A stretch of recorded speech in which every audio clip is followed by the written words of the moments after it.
Hello everyone, welcome back to Rolling Solo. My name is Adam Smith, and today I'm excited to be kicking off a new showcase here on the channel for Legendary Encounters The Matrix, a game which I picked up at Gen Con when it released. Very excited to show you guys this. I've already done the game unboxing on the channel. If you want to see everything that comes inside the box, take a look at the top right hand link on the screen. You can go there to check out that video and then come back here. We're going to go through the steps of setup quickly to show you exactly how to set this game up for a solo play. And then I'm going to take you through the very first movie. The 3 movies of the original trilogy are inside of this box. The 4th one does not apply. So we're going to go ahead and begin setup for that very first movie. So without further ado, let's start with the first step.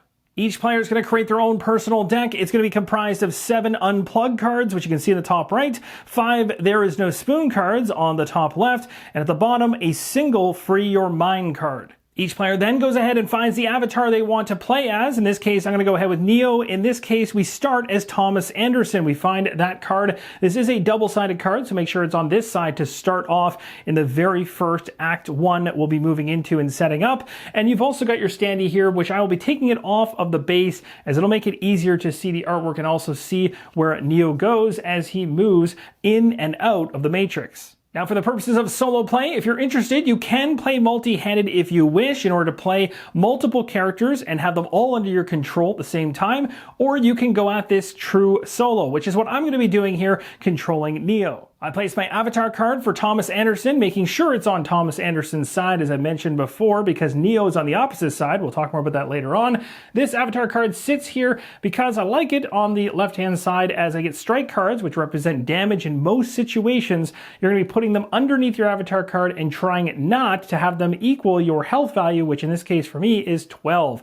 Of course, there's different health values across the different individuals you can select to play as. In this case, 12 is my health. This other numerical value here does not matter. It doesn't tie into solo play whatsoever. It really ties into the treachery mechanic when playing with other players, so we can ignore this. Now, something else unique for setup, just specific to Thomas Anderson, is the fact that he is going to begin in the Matrix. So his RSI is in the Matrix to start the game, whereas normally all the other characters, if you chose any of the other ones, would have their RSI actually outside the Matrix. The player deck we just talked about moments ago has been assembled into a deck, shuffled, and I've placed it here below the playmat. Now find the 5 hovercraft cards. You'll know this based on the keyword in the top of each of the cards underneath the name. Also, you'll notice in red the coordinate keyword. We'll talk about this more during gameplay, but for now, these cards can be shuffled face down and placed in the hovercraft space. Now let's focus on putting together the strike deck. Next up is the strike deck, which is very easy to assemble. When you reveal them, you'll see that the backs have a reddish look to them at the top. They also have the keyword strike deck at the bottom.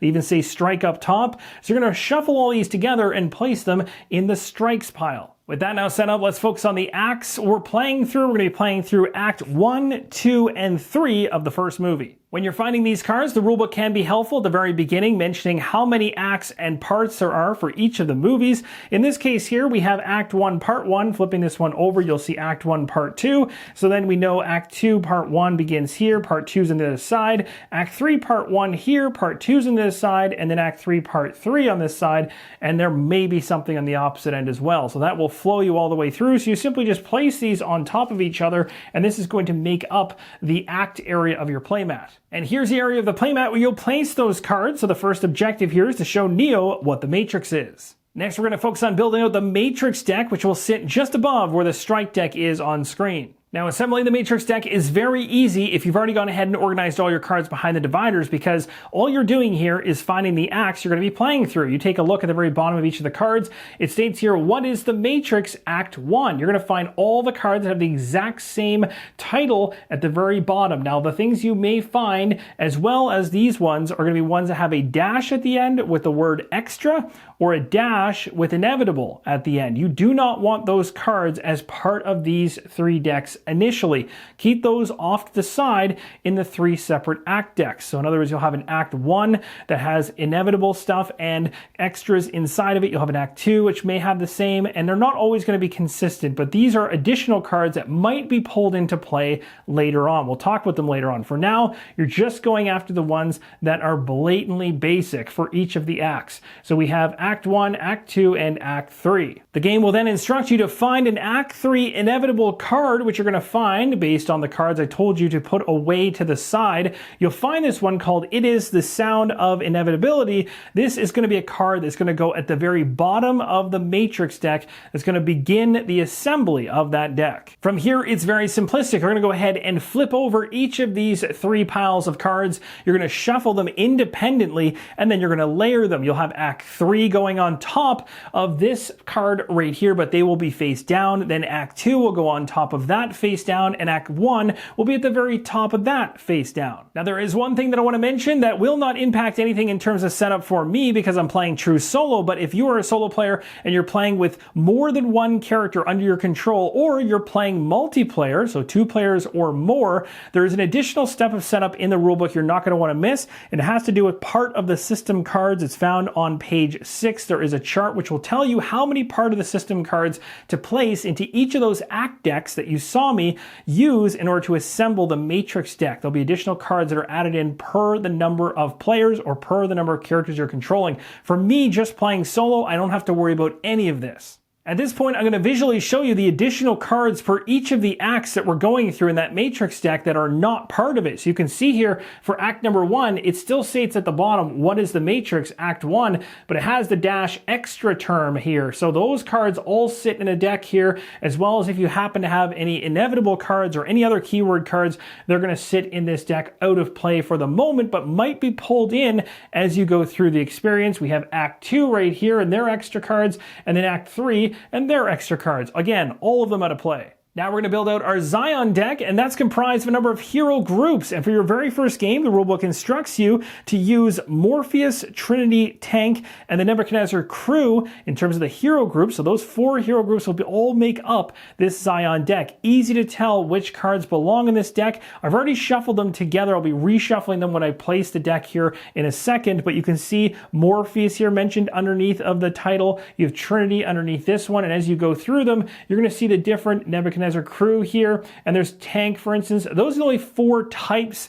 of hero groups you should have inside of this, but it'll be a quite large deck. And if you've already followed the organization of the rulebook at the very beginning, where it tells you how to sort your cards, creating this Zion deck, very much like the Matrix deck, will be very easy. You'll also notice a operations portion of the playmat here. There's nothing that's placed in here to start things off. You'll also see a combat zone, which nothing appears in here yet. The Matrix row here will certainly get cards as we go through. We'll show you how that operates. And the dock here is going to get filled very soon. We're almost ready to start the game. You'll need a couple tokens nearby as well. So we've got 2 phones that are disabled after the cords have been cut. We'll talk more about how that operates later on. For now, we'll just place these out of play. And then we also have a time track token, which is going to be placed on the time track momentarily. But for now, I've drawn 5 cards off the top of the Zion deck, and I've filled out my dock row, which is a row that I'm able to purchase cards from when I'm outside the Matrix. So how this playmat is split up is you have the Matrix, which consists of everything up here in the major portion of the top half of this playmat, and at the very bottom you have the out of the Matrix area. So when you're outside the Matrix, you can then go ahead and acquire cards to bolster your deck. When you're in the Matrix, you're more so focused on anything that's coming down the row at you from the Matrix itself, and then flowing down into the combat zone and giving you grief in here as well. And of course, when cards go from here to here into the combat zone, they typically become much more painful to deal with. Next, I've gone ahead and shuffled my player deck, and I've drawn up 6 cards to start off the game. I've got 2 here that have attack in the bottom left-hand corner. You'll see it with the claw marks. And then I have recruit points with the stars on the left-hand side. We've got 4 of those.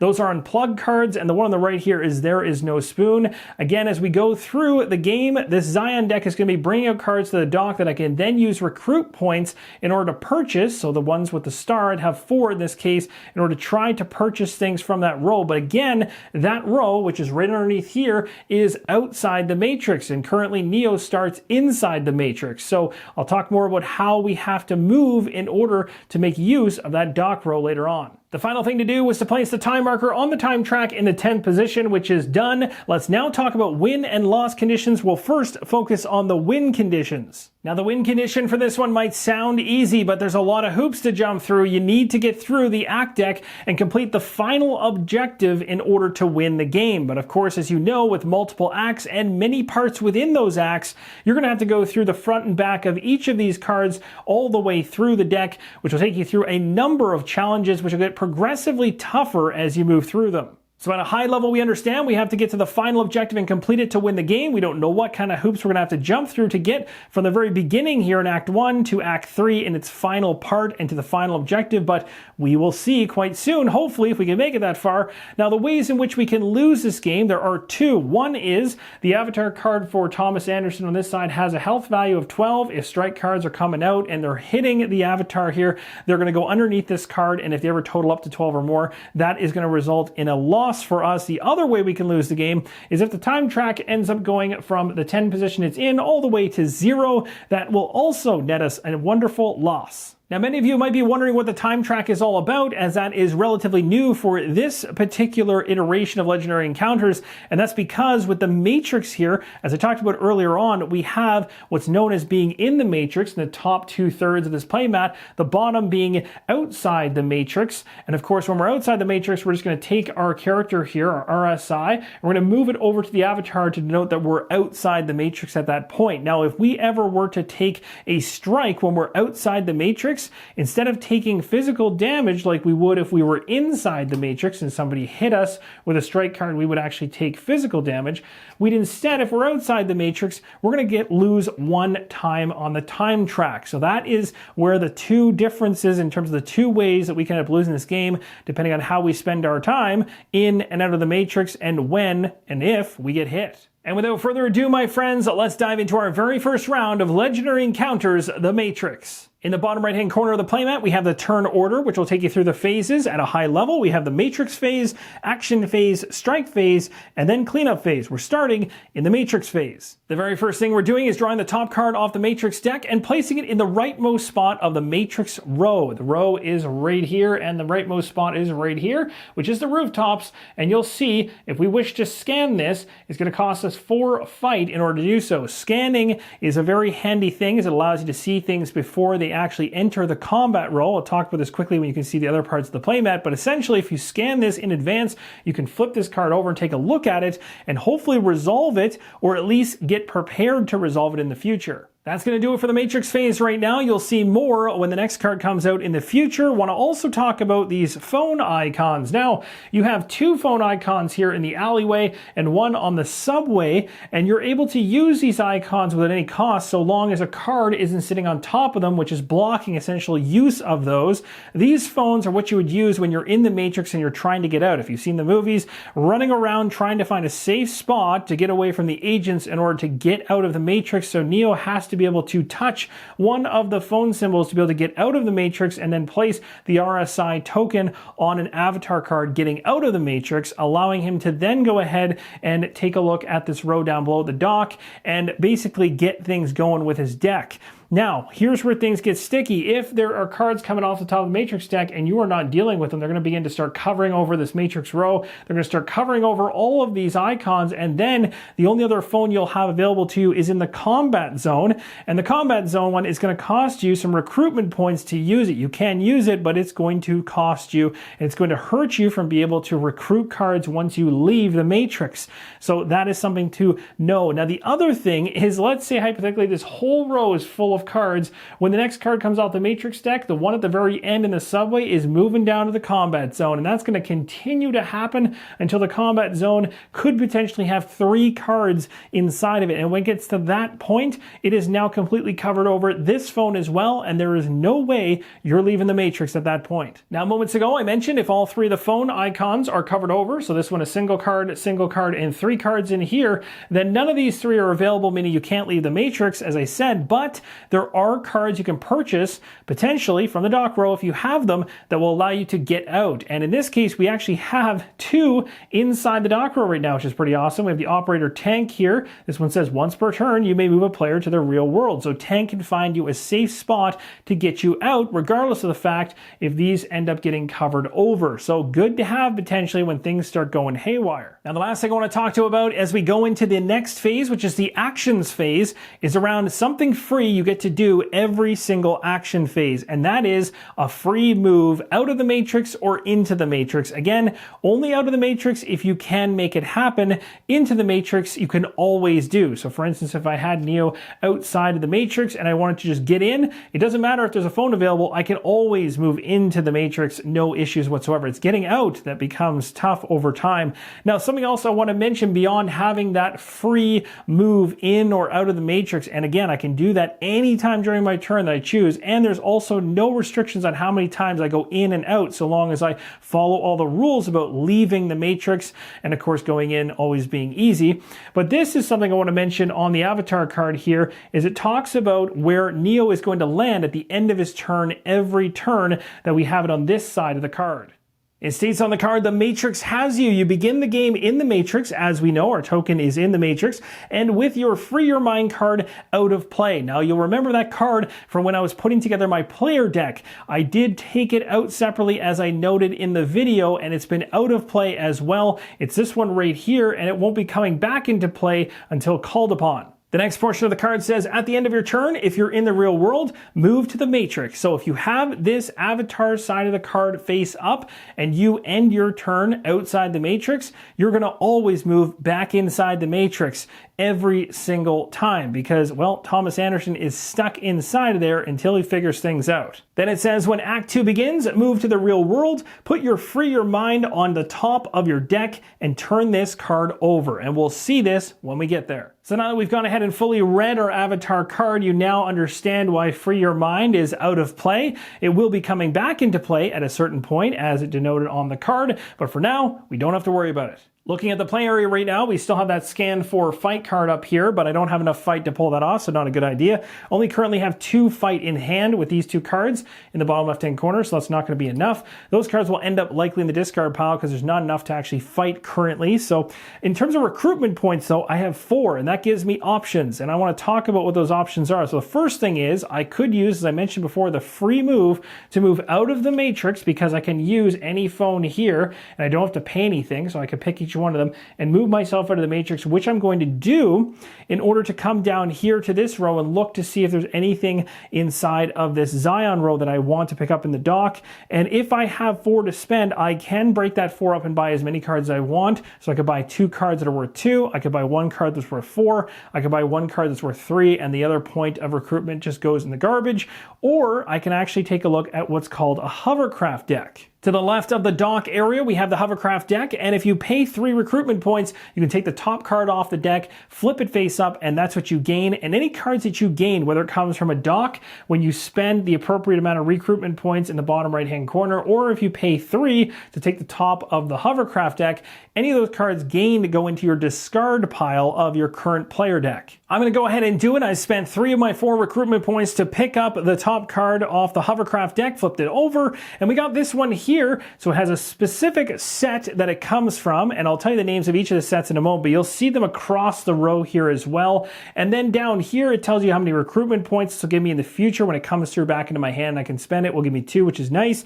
It also has this red coordinate ability. Now, coordinate is normally used when you're playing multi-handed solo or you're playing with multiple players around the game table, as it allows you to play a card and essentially give that boost to another player as well. But when you're playing true solo, that ability changes. As a true solo player, once per turn, if you wish, you can discard a card that has a coordinate ability on it in order to draw another card. This can come in very handy in situations where you have a card that does not work exactly great for the situation you're in. Maybe it's giving you recruitment points, but you're really looking for fight, and you're trying to just get through your deck to see what else you can find in a given round. It can be very beneficial, but again, you can only do it once per turn, so you can't go fishing forever. Now, the one thing that's nice is you're going to find this coordinate keyword on cards that not only come come out of the hovercraft deck, you'll also see them coming through the Zion deck and into the dock row as well. Even in this instance, I have 2 cards inside of the dock right now. This knife over here and the combat training both have coordinate on them. Again, the more of those I have in my hand, the more flexible that true solo ability becomes, discarding that coordinate card to draw another one. Again, only once per turn, but can be very handy. And as I mentioned earlier on the card, if I end my turn and I'm not in the matrix, I am pulled right back into the matrix. We now move to the strike phase. We take a look at the combat zone. Do we have any cards in here to draw from the strike deck for? No, we do not. If we did have a card in here, we would draw a strike card to find out how much damage is coming towards Neo as I'm in the matrix and being hit by somebody in the combat zone. There could be up to 3 people in there, so it could get really rough. You could have a lot of cards being drawn off this strike deck and a lot of damage coming your way, but some of those strike cards have no damage on them, but they're not the majority, I'll say that. The final phase is the cleanup phase, the easiest of all. You're simply going to take a look at your play area here. Now again, I've got cards in hand. These are the 3 cards I technically still have in my hand and have not played. I have 3 recruitment points spent, which I use to pick up the hovercrafts in my discard pile. So the cards that you've played down in order to get the points and accumulate them and spend them, these 3 are still in my hand, but I decided not to use them. Regardless, as it states here, you discard your hand and all heroes in your play area. These are considered heroes in my play area, and then draw 6 new cards. So all of these cards go away. Whether you use them or you don't, they end up going into your discard pile. Drawing up another hand of 6 cards, you'll notice that my deck has been depleted, but at this point you do not immediately go ahead and reshuffle the discard pile and create the next deck. You only go ahead and replenish the deck if you still need to draw cards to get up to your hand size that you should have for that given round. So in this case, these cards are going to stay in the discard area, and these are the hand of cards that I have right now. We now head into the matrix phase where we move this card down the road to the building slot. A new card comes out onto the rooftops. You'll see the scan value there has decreased as the cards get closer to the end of the matrix row down to scan 2, but we do have the ability potentially to scan this card here, as I actually do have 3 fight in hand. So why not? Let's go ahead and pay 3 in order to scan this area here, see what we get. We got time is always against us. This is an event card, and it states subtract 1 from the time track. If this was revealed in the combat zone, you subtract another time. So this was a really good one to resolve in the matrix row, as we only decreased the time track from 10 down to 9. If it had have gotten all the way down to the very end and then fell down into the combat zone and then was revealed, and just so you understand, if these cards are all face down and the subway one gets pushed down into the combat zone face down, the second a card goes down into the combat zone, it is then revealed, and at that point this one would have been nasty, as it would have hit us for 2 times instead. That event has been resolved. It's been placed in the discarded challenges, events, and specials area. Thank goodness that card never made it face down all the way to the end and then trickled into the combat zone and then flipped over. That would have been extra bad for us, but instead we lose 1 time, which is still bad, but not as bad as it might have been. I'm going to use my free action this turn to move myself out of the matrix, and I'm going to use my 3 recruitment, which I'm very tempted to actually take a hovercraft. I could take one of the operators that are sitting in here, which are good. I think I will go with the hovercraft though, so let's take another one of those, and it's going to give us another one that has good recruitment points on it. And again, this also gives us another set icon. I'll talk about the set icons right now because I haven't mentioned what they each stand for. Now these class abilities, as they're called, are referenced by these icons, and there's a number of them, and I'm not very good at actually remembering which one's which, but essentially there's one for intellect, which I don't see here. It's a side view or side profile of a human head with an exclamation marks inside of it, I believe. It's a black and yellow icon. We might see it later on. We also have one that's blue with range, so I think it's this one right here with the knife throw. Then we have strength, which is green, and a fist, which is right there. We have survival in red, which is right here, and we have tech, which is with the operator tank. So those are 5 different ones. Now the reason these are important is because as you start to build out your deck, you can start to find synergies between the cards, because the abilities sometimes will give you an ability you always get, but sometimes they'll actually state something below where it shows a semicolon after one of those class abilities, like this one, where it says if you played a prior survival card and then you played this card, this class ability will trigger, and it says once this turn you may heal a strike from a player in the matrix. So if you can actually stack these cards behind themselves as you're playing them, they will trigger effects afterwards, which are very, very helpful as you try to get through this gauntlet of pain at times. We'll talk more about this later on. For now, we've gone ahead and placed the hovercraft inside of my discard pile, and at this point, I'm done. So we're moving on to the strike phase. Again, we have nothing in here to resolve. So cleanup phase, we actually did use every single card. We're going to take all of them and throw them in the discard pile. And we do have to shuffle them up at this point because we have to draw cards and I don't have any deck to draw from. I've gone ahead and drawn up my cards. I ended up getting one of the hovercrafts in my hand, which is nice. So I have that coordinate ability if I want to try and discard a card in order to draw another one if I want something different. But for now, I think I might be okay with what I have here. Also want to make mention of the fact I forgot to bring my character back into the matrix at the end of the action phase. No gameplay impact this time, but I don't want to forget that because it really does have an impact when the strike phase occurs if there's enemies in the combat zone, but there aren't, so no issues there. Matrix phase begins. We're going to go ahead and move down the row. New card coming in. Let's see what we do this time around. I've got 3 fight. Why not take a look at this building location once again? We've got ourselves a police officer this time. So we know we got a police officer coming in through the building so we can get ourselves ready to hopefully take it out when it gets to the combat zone. I still really want this card, but I don't have the recruitment points to get there. I have 4 currently across the cards that I have in hand here. I could discard a card in order to try to pull something else, but I have nothing else that's going to be any better than this currently in my deck, so it's not worth trying, and I don't really want to bump up my fight anymore because there's nothing else. I wouldn't be able to get up to 4 in order to check out the rooftops anyway. So let's go ahead and move outside the matrix in order to access this bottom row down here. Now, do I go after another hovercraft or do I take something else? I do have 4, so I could take the combat training here, which is 2. That actually wouldn't be bad, so let's go with that. It is the end of my turn, so I'm going to remember to bring myself back into the matrix as forced by my avatar card. We go to the strike phase. We have nobody in here, nothing to worry about. Cleanup phase, discarding all the cards here that I've used into my discard pile and drawing 6 new. Heading into the matrix phase, we're moving things down the road. You'll notice the police officer now covers over the phone, which is going to prevent me from leaving from that location. Now, in the past here, when I've gone ahead and left the matrix, I've just kind of jumped out without actually touching the phone. But the game reminds you that it's best to touch the phone when you're actually heading out of the matrix to remind yourself that you can do so free, or to remind yourself you need to pay the 3 if you need to. Now, at the very beginning, you don't really need to bother with this, but as the game goes on, it's a good habit to get into. In this case, the alleyway is no longer an option for me, so very soon if the subway gets covered up, I'm going to have to go out through the combat zone or something else. Now, one other thing I want to mention is the second you purchase something from the dock area, you immediately replenish it, so I should have done that earlier. We'll replenish it now with no gameplay impact, but going forward, I'll try my best to remember to replenish it immediately. Now, looking at my hand currently, I've already placed 1 card off to the side because, well, it only has 1 attack value, which is not going to do much for me at all. I have nothing I can scan up here or attack with 1. I could potentially discard this coordinate card that I have to draw a card from my deck and hopefully get something that would add to that fight, but I think I'd rather keep it for the 2 that it has and maybe just use my free action to get myself out of the matrix, and we can go down to this row here and check something out. So I got 2, 3, 4, 5 across these cards. What do I want to pick up? This one's actually pretty good. I mean, it has a huge damage hit on it.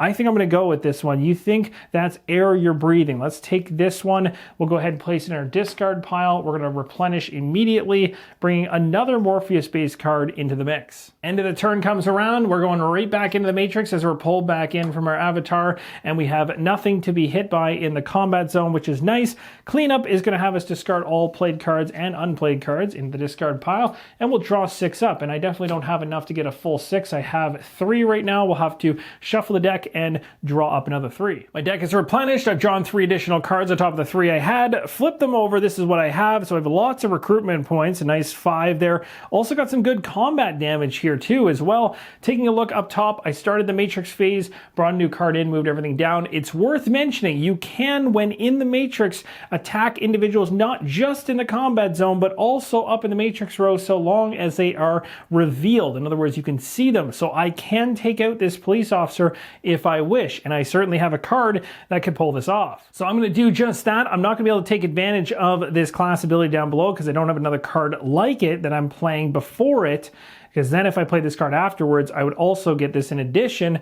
But I do get this one up top. It says once per turn, you may choose a player in the matrix and heal their lowest damage strike, but I don't currently have any damage, so this one doesn't really help me beyond just the combat hit of 3. As long as I equal the amount I need in order to take this individual out, they're gone. This card is discarded into the defeated enemies section of the playmat, and we've cleared that out. This is a paid card, so we'll put this over here for now. We still have 1 fight, which I won't be able to use for much of anything at this point, but I'm pretty happy with how things went. And then I've got 2, 3, 4, 5 to go and spend if I want to pick something up, which I definitely do. We're going to head out through the phone. I'm a big fan of this one right here, so I'm going to take this one that has a class ability that can really help me out with the card I just played. It also has a good attack value on it, and it also allows me to draw additional cards on the next turn coming up after I've played the card, so that's really nice.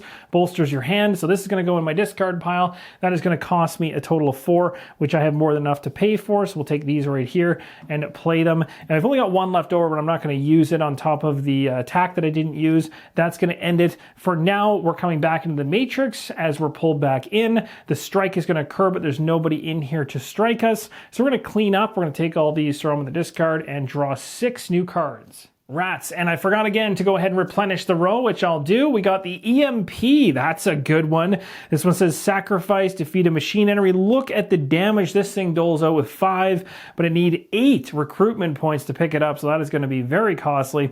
Anyway, we're done here. I've got my 3, or I should say my 6 new cards. I'm getting good balance across my cards, even though I've got a lot of very basic cards in my hand currently, but I still have 3 total for fight, which is great, and a total value here of 4 for recruitment, which is not a bad mix to have right now. We're heading to Matrix phase, so cards are continuing to move down. You'll see, even though I'm starting to clear things out here and there, the cards are still coming down the row at a relatively quick pace, and that eventually becomes problematic as you can't scan them fast enough before they enter the combat zone and things start getting a bit crazy. So let's see what we can do here. We're going to have to think about whether we want to scan some stuff, which I probably do want to do. So while I'm in the Matrix, let's go ahead and scan. We'll scan the next card coming up. So we're going to pay 2 fight to do so, to see what we got. We have found another police officer. These individuals really want to take us down. And now, because I've used that fight, I only have 1 left. I can't even take it out. This one's not going to help me anyway, so I'm going to burn it. And then we've got 4. So we're going to go outside the Matrix through the phone, but you'll see, well, this is probably the last time I'm going to be able to go out through that phone because, well, that's going to get covered over by the police officer next turn. That's unfortunate unless I can take it out early.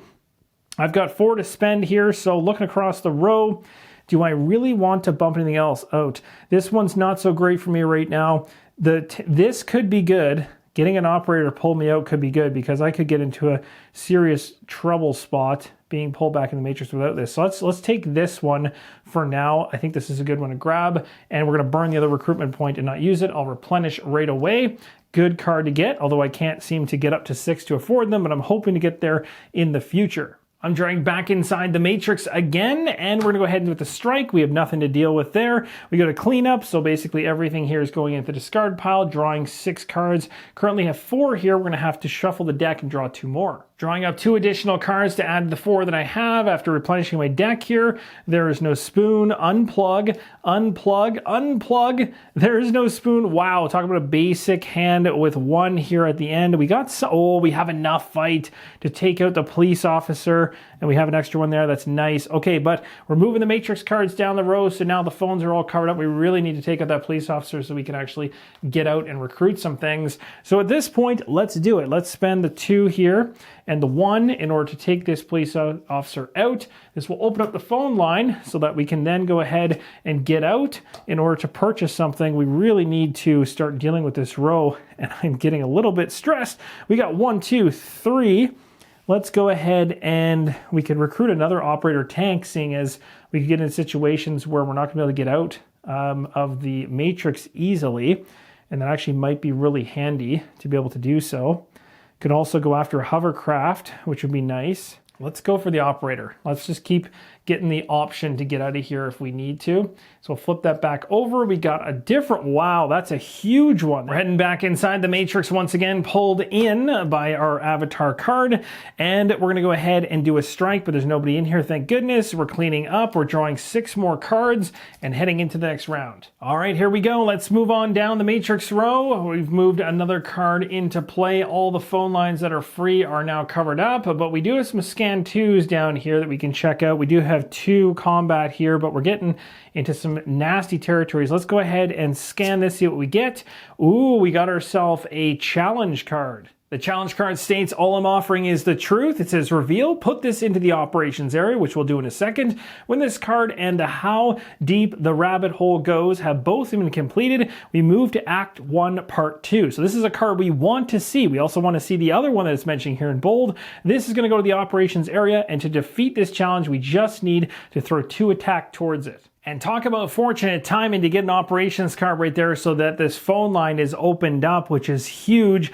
So we're going to go ahead. We spent 2, so these 2 cards are off to the side in order to do what we did. We only have these remaining, and because the phone is available, we are going to certainly get ourselves the heck out of here in order to come down to this row. We do have the ability to pick up a big-time attack card, which I'm very tempted to do. We need some more good attacks because I think we're weak on that front. We get the coordinated ability in there as well. So we'll grab that one, and we got the We Think You're Bugged card now in this dock row. Now, it is worth mentioning that I did have the card, the operator tank, so I could have still gotten myself out into the real world, even if that card had been an enemy and remained there and wasn't a challenge. I did have a way to get out, thank goodness, thanks to how I've been deck building to this point, but we didn't need it in this case, but we got lucky. So, at this point, end of the turn, individuals come back in. We are going to get striked if anything's in there, but we have nobody in there, so we're done. Cleanup phase, dropping all our cards to the discard pile, and we're drawing up a new 6. We got our new 6 cards. I'm quite happy with what I'm seeing here too. Lots of recruitment potential. We have really good combat here as well, which we definitely need.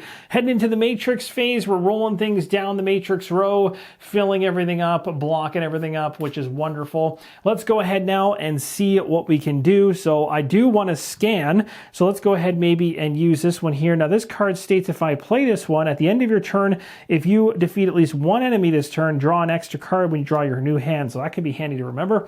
So we're going to scan this one here, see if we get an enemy.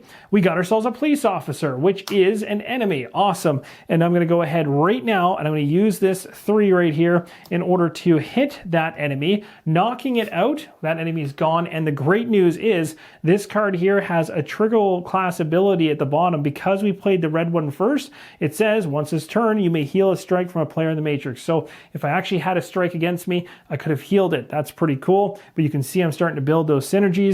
I don't really need this, but I've now opened up the phone line, which is awesome. So I'm heading out, and we're going to go ahead and do some deck building. We got 4 to spend. I'm going to go ahead and spend 3 of my 4 recruitment points to take this one here. We Think You're Bugged. This allows me to deal with any bugs that might come into my deck and mess me up, but it also, more importantly, allows me to destroy other cards in my deck in order to thin out some of the weaker cards. So this is a really good deck building card to have. So this one is going to go into my discard pile at the very top. I don't have anything else I want to do here, so that's going to sum up the rest, but I do want to remember when I go into my next turn to drop an additional card thanks to this one right here. I've also gone ahead and replenished this area, brought myself back to the Matrix. The strike phase is going to happen, but nobody's in here. So we're going to clean up, and of course, we're going to go ahead and discard everything here, but we're going to make sure we draw up to 7 cards going into this hand, and we need to reshuffle our deck. I've drawn up my 7 cards thanks to the bonus one that I got. I've got 2 fight here, and I've got a whole bunch of recruitment points, a total of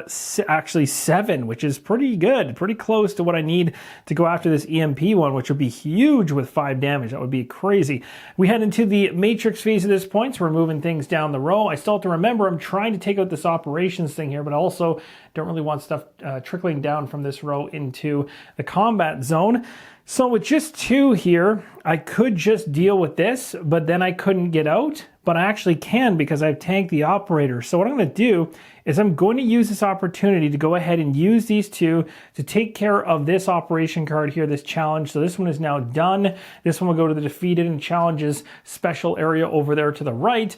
The good news now is that I can use this once per turn. You can move a player to the real world. So because I can't just go ahead and do this normally, I kind of have to force my way out with tank because all the phone lines are blocked up. I could go through here, but that would burn a whole bunch of recruitment points I don't want to do. So I've got 1, 2, 3, 4, 5, 6, 7 recruitment points to spend. And honestly, I really like this knife throw. Let's go ahead and grab this one. I think this will be really good for us. We're going to take it, place it in our discard pile, we'll replenish right away, and that's going to be it. So we have nothing else we want to do, and there's nothing else we can gain. We're done our turn. We're going to take ourselves back into the Matrix. Strike is going to happen, but there's nobody here, so you don't have to worry about it. All these cards will end up in our discard. We're drawing up 6 cards for the next round. Taking a look here, we have some attack cards, as well as this one over here, so pretty good on the attack front. A little weak on the recruitment this side. We can get out of the Matrix if we want to, if we need to. We're going to go to the Matrix phase. So this card's coming down the row because everything else is shifting over. This is the very first one that has come into the combat row. And as it does, it is going to flip over and reveal. And we got ourselves a bug. And it states on the card to gain this card. So this card is going to go into our discard pile. And thank goodness I got that card earlier that can help me get rid of these bugs, but they can become a problem. They can kind of block up your deck a bit. Next, I'm going to go ahead and spend 2 of my fight in order to see what's behind the subway here. Let's take a look. Oh, Agent Brown. Agent Brown here has the chase keyword, and what that means is when this individual would move across the matrix row, it moves 1 more additional space. It's not going to matter much because the next time it moves, it'll just come right down to the combat zone. It can't move any further than there anyway. Now, the next thing that's going to happen is when it gets in there and it doesn't strike, if you are not in the matrix, Agent Brown leaves and he doesn't strike. You put him into the defeated enemies pile. So if you were any other character, remember at the end of your turn, you could leave yourself outside the matrix, and that way, during the time frame when the matrix phase would actually happen, if Agent Brown came down in here, no one's in here, he'd just go, well, I guess I missed them, and he's gone. He disappears. Problem is, I have Thomas Anderson, and he constantly is stuck inside the matrix, which means Agent Brown is going to constantly be there hounding him. So we spend 2, and we know what's up here. We could look further, because I know I don't have enough to be able to take him out. He needs an 8 to be taken out, and that's just way beyond what I got right now. I do have the ability to take another look at this card, so maybe I'll do that. Let's go ahead and spend this one here in order to scan the streets and see who's in the streets. We have time is always against us. Another one where the time track is going to be resolved. So this one is going to shift down. This card is going to be resolved and taken out, discarded into the challenges section, and we're going to continue with our turn. We have 1 here that's not going to do anything for us. And here's what's crazy. At this point in time, we don't have the phone open here. We do have 1 in the combat zone, but we only have 3 recruitment points. So why would we use this to leave, knowing we're going to get pulled back in? It doesn't do anything for us, but we could use this once a turn where we can move into the real world for free. So we're going to do that thanks to Tank on the ability on the card. That'll give us 3 to spend. And I'm going to come in here and take a look. The only one that really entices me is either this one, which gives me recruitment points, but pushes me toward a class ability I'm not really building towards, or I go after a hovercraft, which I think I'm going to do. So I'm going to take a hovercraft off the top here in order to get that coordinate ability, and we'll place this on the top of our deck. And of course, when I say the top of the deck, I mean top of the discard pile. Now we're going to have our character come back into the matrix because there's nothing I can do to stop that fun from happening. And we're going to go on to the strike phase. Nobody's in here just yet, thank goodness. Cleanup phase, we take everything we have here, we're tossing it away. We're drawing up another 6 cards. Check out this powerhouse of a hand that I just drew. 9 total damage across 4 cards. I absolutely could take out Agent Brown in this upcoming round if I wanted to. So that is pretty awesome. Now we're going to go to the matrix row. Of course, things are going to move along. Good thing is that's not going to push him down the row any further, but he does still move anyway. Agent Brown does come down to the combat zone. Now, normally if this was a regular enemy, they would have stayed there, and because I took out that card in the middle when things were pushed, it kind of kept everybody up top. But because Agent Brown has the chase keyword, it will move again after the end of the matrix phase, basically pushing himself further, and boom, he makes it to the combat zone, which is unfortunate for us because we probably have to deal with him, but it does free up a phone for us, so it's kind of a win-loss situation, but it might be a win-win seeing as I have so much in terms of combat right now to deal with him. So going into this turn, I mean, I could go absolutely nuts and just scan a whole bunch of cards, or I could just take him out. Now, if I leave him in here, he's going to continue to hound me, and I don't really want him sitting in here, but 8 is a lot to spend on 1 individual, so it's kind of painful to have to do this.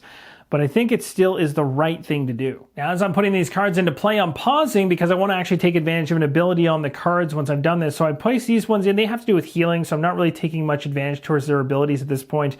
So 2, 3, so it's 5, 6. This says choose a player. They may defeat a card in their discard pile. If it's a bug, then you and that player each draw a card. So I'm going to go ahead actually and take a look at my discard pile to see if that bug is sitting in there, because I'm pretty sure it is. Yes, it is. So I'm going to go ahead and discard it this time around instead of discarding one of the other cards, because it'll allow me to draw a card right now. So we're going to take this bug and toss it. It is gone. And then we're going to draw a card up. And we got ourselves another unplug. So we could be good on the recruitment side of the equation, bolstering us a little bit more. And then we'll continue with this one here for 3. So what I'll probably do is, yeah, I guess it doesn't really matter because it's 9. I can't use the additional one even if I separate it out or played it differently. It's still going to blow this individual away, which is great. So this individual has been easily defeated and is no longer an issue for us. Now I'm going to go ahead and use the phone here to head out for free. And I've got 3 recruitment points. I'm tempted to go for a hovercraft here. I could take this one though. I might do it. I'll take this one. It's probably as good as a hovercraft for the most part. And also potentially if I can boost this in the future with a similar card, I can actually get the recruitment value going even higher. So we'll take this, put it on our discard pile, flip over the next card, and we got switch. Now in the cards I just played, I got this one again, which is the one that allows me to draw an extra card in the next hand. So I'm going to be getting 7 cards, so I don't want to forget that. I'm pulled back into the matrix. No strikes happening to me at this point in time, which is good. Cleanup phase means I'm moving these out of the way and into the discard pile. I got 1 card here, so I'm drawing 6 more once I replenish the deck. Not bad going into this round. We've got ourselves 5 recruitment points here and 7 damage to dole out if we need to, so that's awesome. Matrix row is moving on down. I think this is going to be time for us to get a little aggressive on this row and start revealing some stuff and trying to stop whatever's coming down the pipes at us. So let's go ahead and spend 2 of these. I'm going to go ahead and spend this one here and maybe let's do 3 and 1 in order to check out this one here, and we'll also scan for this one here. Let's do this one first. We got ourselves a police officer. Okay, interesting. That's fine. Actually, I'll go ahead and scan the next one too so I can see what it is. And we got ourselves how deep the rabbit hole goes. So that is a challenge card, which we want to see. This is going to be put into the operations slot. This is the second one we wanted to see so we can complete it to try to go to the next part of our act. And this is going to be, well, I guess we have exactly what we need with this. So we're going to commit this 3, take out the police officer, so it's no longer an issue. This gives us a little bit of a buffer, which is nice. And we could complete the challenge if we want, unless we think we have recruitment points that really want to go after something here. So we have 2, 3, 4, 5. Do I want to leave and do this? Yeah, let's do it. Let's get a good card. 1 more card, recruitment. So we're going to leave the matrix through the foam.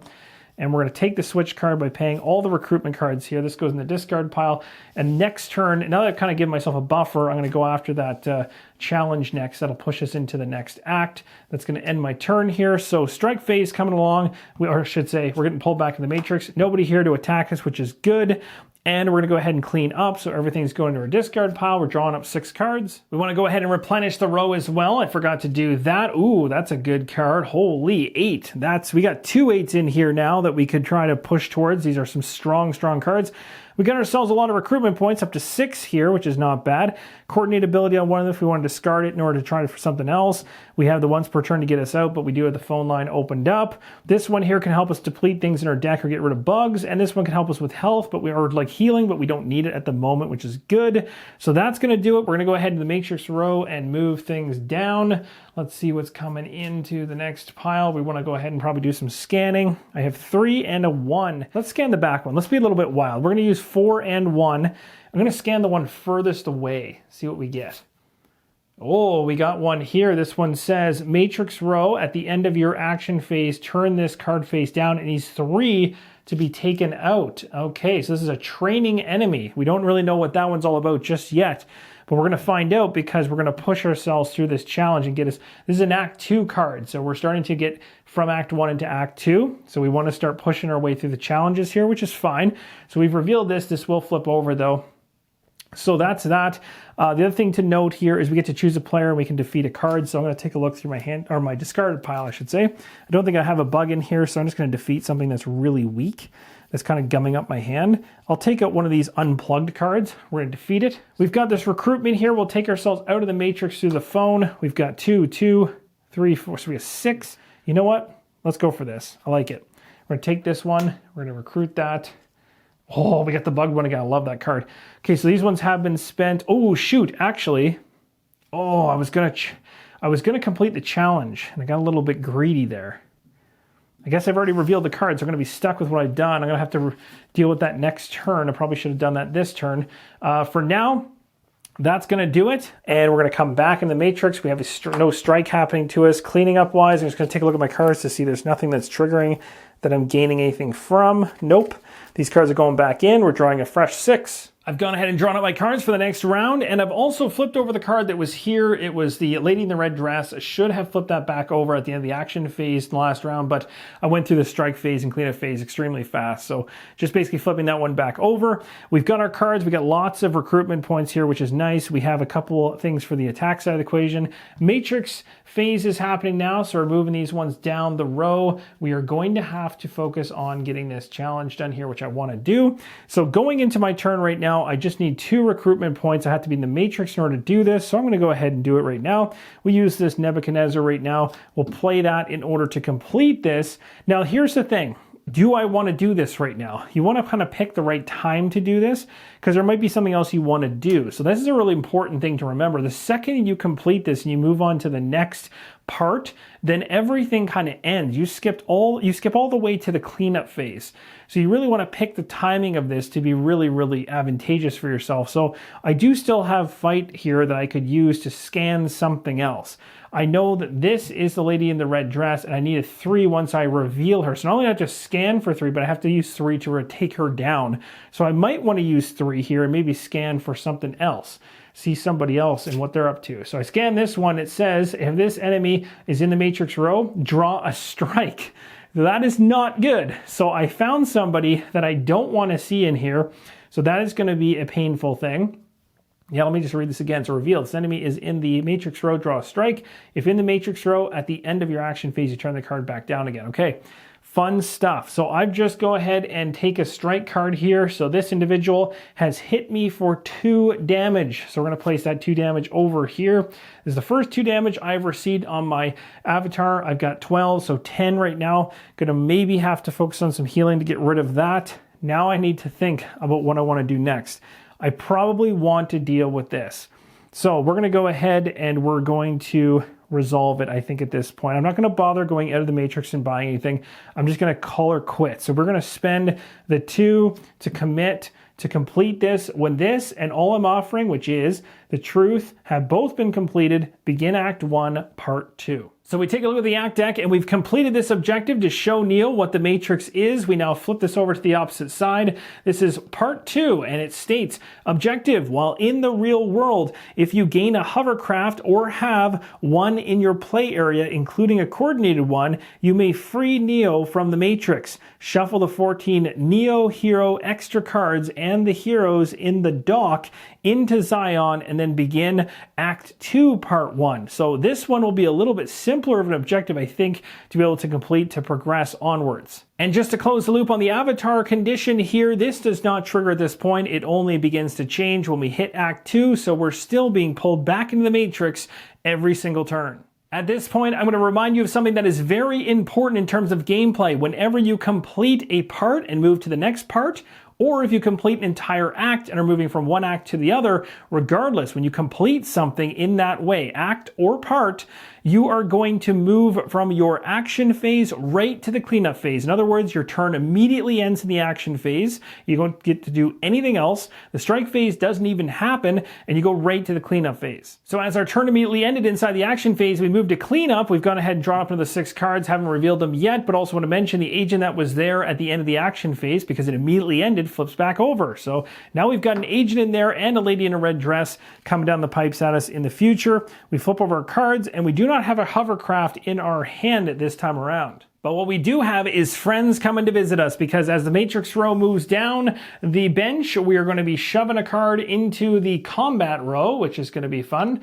And that combat area or combat zone is going to flip over this card, and we got ourselves the Cut the Hardline event. This card tells us that a hardline is being cut, as it states here, using a token on a space in the alley. So for the rest of the game, we can no longer use the alley space to get out of the matrix. So to easily denote this, instead of placing the token in the row, so that when you're pushing cards down, the token's flying all over the place, I just place it above, and that allows me to have the card in the space, but reminds me that the alley is no longer an option. So the only free option to get out of the matrix is at the subway currently, and then of course we can pay our way to the combat zone so long as there isn't 3 cards there. Now, I currently have a whole bunch of fight to spend. I got 2, 3, 4, 5, and I'm thinking about checking some stuff out. So I'm going to spend 2 right now in order to check out that very first subway area, see what we get here. We got ourselves the woman in the red dress. Well, you know what? I do have 3 fight right now. I can just take her out. So I'm going to go ahead and do that. We're going to take out the woman in the red dress for 3. That is going to eliminate her, which is good news for us. She is going to go into our defeated area, or enemy's area, which will clean up one of the phone areas. We still technically have 2 of these, although we did have tanks operator cards we could get out regardless. We're going to leave, and I'm going to do something to push things ahead here because I want to find out what's going on going into act number 2 as we're starting to get into those cards. So we're going to go ahead and we're going to take the hovercraft card from the top of the deck because it only costs 3 and I've got 4. So we're going to take that hovercraft, we're going to add it in, and this right here is what we need in order to satisfy things up here. So we take a look at our objective card, which states, well, in the real world, which I am, if you gain a hovercraft, or if we had one in our play area because we previously bought one and we played it, then we can free Neo from the Matrix. We just shuffle some new 14 Neo Hero extra cards and the heroes in the dock line into Zion. So basically everything that's in the dock down below where we can purchase cards, all those go back into the Zion deck, as well as a number of cards from this extra deck up here. So again, we have a situation here where we're progressing past one of the parts and into a new act. So that's going to end our turn. So again, all the cards are going to go over here. We're going to be pushing ourselves to the cleanup phase. We'll draw our cards in a second because we have enough stuff to deal with this objective card. It's telling us to take everything out of this row and get rid of it. It's going to go back inside, shuffled into the Zion deck. But not only that, we're also going to be taking a number of cards here from this top deck. We have, I believe, 14. So 1, 2, 3. We have these 3 going in. We have a number of other ones going in like this. We have this one here going in, which looks extremely powerful, and this one as well. This is a total of 14 Neo base cards. These are all going to get shuffled into the Zion deck. The cards have all been shuffled back in. We've got ourselves a brand new dock here. You'll see 2 cards coming from the new Neo Hero cards that were added in. So we got some other options here for comment, which is great. And we're going to take a look here at our avatar card as things are going to change there as well. It states here on the avatar card here, when Act 2 begins, which is beginning now, then move to the real world and put your Free Your Mind on the top of your deck and turn this card over. And so the Free Your Mind card's going on the top of our deck, which will come into our hand very soon. We have Act 2 and Act 3 here. So for Act 2, when we use a card that triggers that ability, which is a Free Your Mind card, we get 3+ on combat and we get to draw a card. When we move to Act 3, it gets a little bit more powerful. We still currently have the strike hit against us of 2, so we're down to 10 health regardless. Still, that doesn't change. But at this point, that has been set up and resolved. And at this point, the first act is complete. We move to the second act, which is called Know Thyself. It says the objective is to complete your training, then speak to the Oracle. And that, my friends, gonna wrap up part number 1 for Legendary Encounters The Matrix. Really enjoying my play of this so far. We're currently through Act 1. We have Act 2 and Act 3 to get through in order to complete the very first movie of the trilogy, The Matrix. Again, the 4th movie is not part of this experience whatsoever, so you're playing the trilogy, the 3 movies, and we are 1 act in, 2 more to go. The game is beginning to ramp up. The first act is very much a primer. You're starting to deck build. You're starting to get yourself ready for what the game's going to start to throw at you in the upcoming acts as you get towards the end of the movies. So this very first movie here is going to begin to ramp up in Act 2 and 3 and start throwing a lot more fun and heavy stuff at us.